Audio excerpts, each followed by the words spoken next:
You're welcome to today's tutorial, and so many people have been asking me the reason why. In fact, there was even a comment I saw, a guy was asking me if he needed to break his bank to, consider buying a camera that could shoot raw. And I'm like, well, it's shooting raw is actually very important, and most of us do not even know.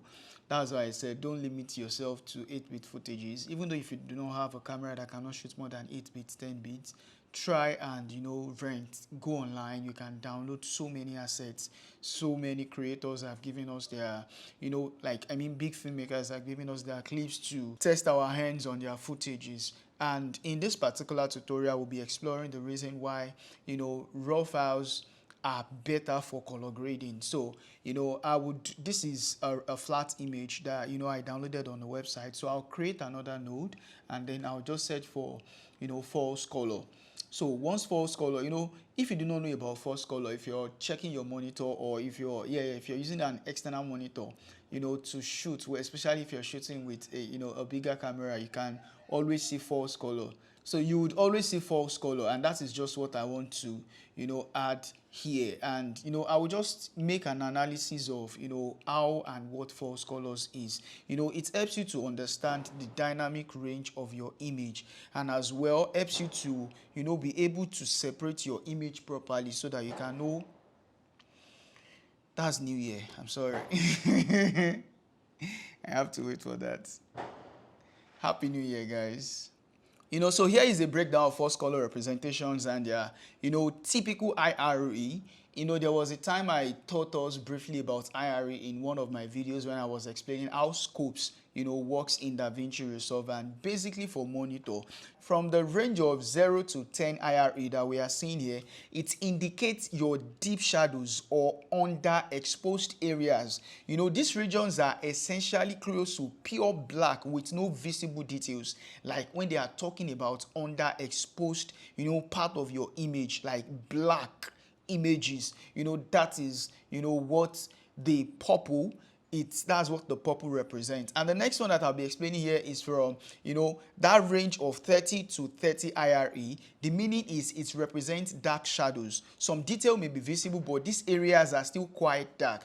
Compare it to if you're in your high dynamic range and you want to really work on your colors. You would see that this thing is split into about 6 parts. So if I want to work on my black part, this is what I need to use to control this this purple area. That is just what he's saying. And then these are the dark black areas, and that is this blue area that we are seeing here. And this range, you can see it from this chart. It's range from 10 here and then through 30 in your charts. Then we now have teal and green. This one ranges from 30 to 50 IRE. It means mid shadows or darker mid tones. These are areas where details in the shadows are become noticeable. And then we now have the next one, which is your gray and then your neutral. This range from 50 to 70 IRE, meaning your highlights, your mid tones. This is typically where your skin tones and neutral grays are most accurate for proper exposure.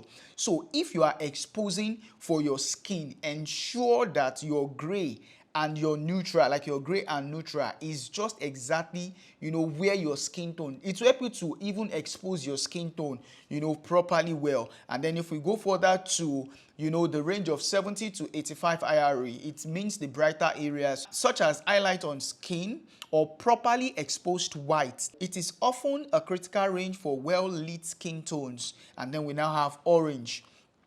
Orange ranges from 85 to 100 IRE, meaning it shows areas nearing overexposure, such as bright highlight or areas with intense lighting, which means your image is getting close to being overexposed. And then the last one, which is the last color on it, is the color that ranges from 100 plus, which I would never tell you. It is not expected for you to expose that much, except if needed.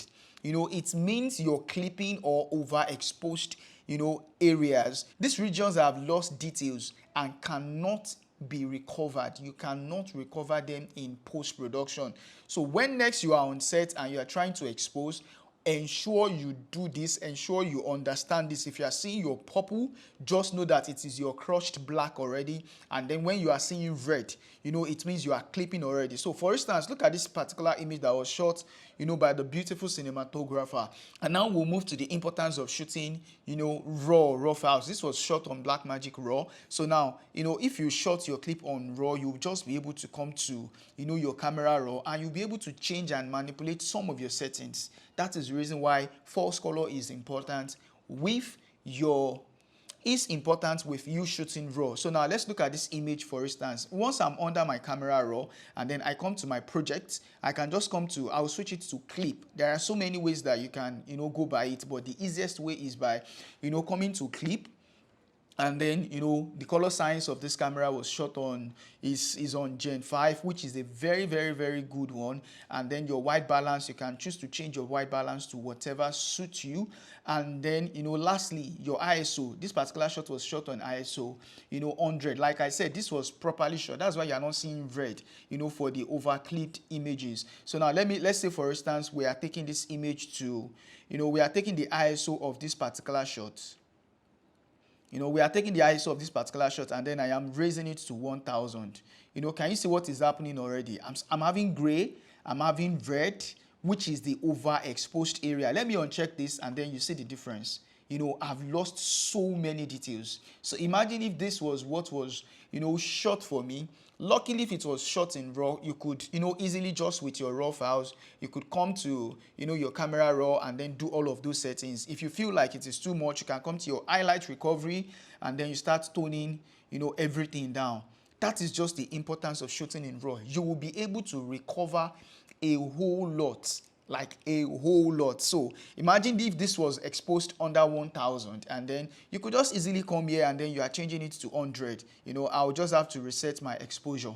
So I think this has been able to help you. I do not want to make this tutorial too long. So let me know if this tutorial really helps you, and let me know if you would consider investing in a camera that shoots RAW, or if you want to shoot a project that you would rather rent a RAW camera rather than shooting with your, you know, basic cameras that you have now. Thank you so much. If you have found value for your time, ensure you subscribe to this YouTube channel and, you know, give this video a thumbs up so that algorithm can keep suggesting our videos. We need to, you know, it also encourages me as well. And, you know, finally, if you're new to DaVinci Resolve and you do not even know how anything works here, I would advise that you watch these 3 videos showing right now on your channel, and I'll see you in my next video.